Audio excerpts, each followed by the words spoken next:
के अनुसार हम वीडियो अवश्य तैयार करेंगे। देखिए अब हम देखते हैं, आप बताते हैं कि कॉस थीटा क्या होता है। Actually cos theta sine theta ये आपका क्लास 10th का कंसेप्ट है ट्रिगोमेट्री का, जो मैथ में आता है। देखिए होता क्या है, समझाते हैं आपको। सबसे पहले यहाँ पे एक राइट एंगल ट्रायंगल होगा, ठीक है। राइट एंगल ट्रायंगल वैसे ट्रायंगल को कहते हैं जिसका एक एंगल का वैल्यू 90 डिग्री है। जैसे A B C, a right angle triangle हो गया, तो यहाँ पे 90 डिग्री हो गया। 90 डिग्री के सामने वाले साइड को आपको पता है हिपोटेनस कहते हैं, और इस एंगल को मान लीजिए थीटा, थीटा मान लिए, तो थीटा एंगल के सामने वाले साइड को परपेंडिकुलर कहते हैं, और बाकी जो बच गया वो आपका बेस हो गया। हाइपोटेनस को हम लोग एच के द्वारा लिखेंगे, परपेंडिकुलर है तो परपेंडिकुलर को हम लोग पी के द्वारा लिखेंगे, बेस है तो बेस को हम लोग बी के द्वारा लिखेंगे, ठीक है।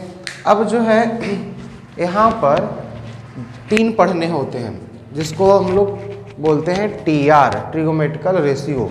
ट्रिगोमेट्रिकल रेशियो में एक आता है साइन थीटा, दूसरा है कॉस थीटा, और तीसरा होता है टैन थीटा। फिर इसके रिवर्स भी पढ़ने होते हैं, साइन कॉस और टैन के फिर रिवर्स भी पढ़ना होता है, इसका उल्टा भी होता है।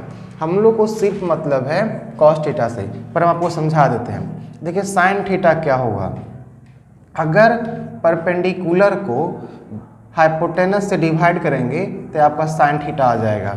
उसी प्रकार से अगर बेस को हाइपोटेनस से डिवाइड करेंगे तो आपका कॉस थीटा आएगा, और अगर टैन थीटा लाना है तो परपेंडिकुलर को बेस से डिवाइड करेंगे तो टैन थीटा होगा। यानी कि इसको हम लोग डिफाइन कर सकते हैं इस प्रकार से कि sine theta is the ratio of perpendicular and hypotenuse, cos theta is the ratio of base and height. उसी प्रकार tan theta is the ratio of perpendicular and base. यहाँ तक कोई प्रॉब्लम नहीं होना चाहिए।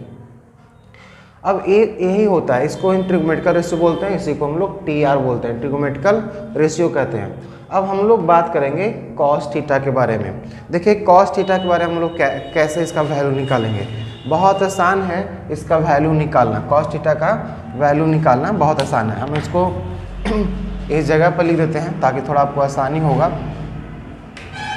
इधर लिख देते हैं हम tan theta, tan theta equal to perpendicular by base.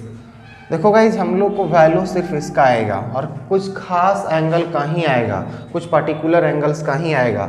जैसे खास में किसको आएगा, खास में कौन कौन सी चीज़ें आएंगे, जैसे 0 डिग्री है तो 0 डिग्री का, उसके बाद फिर आपका 30 डिग्री का, उसके बाद 45 डिग्री का, फिर 60 डिग्री का, और फिर 90 डिग्री का। 0 डिग्री, 30 डिग्री, 45 डिग्री, 60 डिग्री और 90 डिग्री का वैल्यू आपको निकालना रहेगा, वो भी कॉस थीटा में निकालना रहेगा।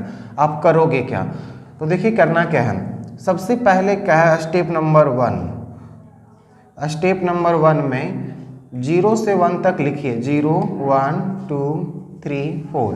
स्टेप नंबर 1 में हमने लिख दिया। स्टेप 2 है, स्टेप 2 में क्या करना है कि सब में 4 से डिवाइड करिए,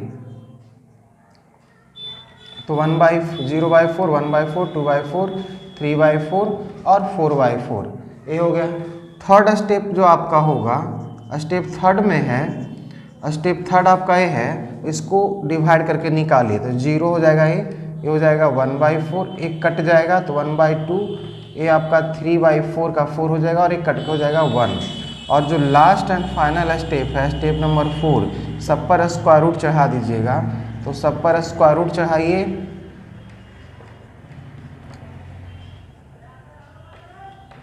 देखिए एक चीज़ हम आपको बताते हैं, अगर अंडर रूट a/b है, इसका मतलब अंडर रूट a है बाई अंडर रूट b होता है।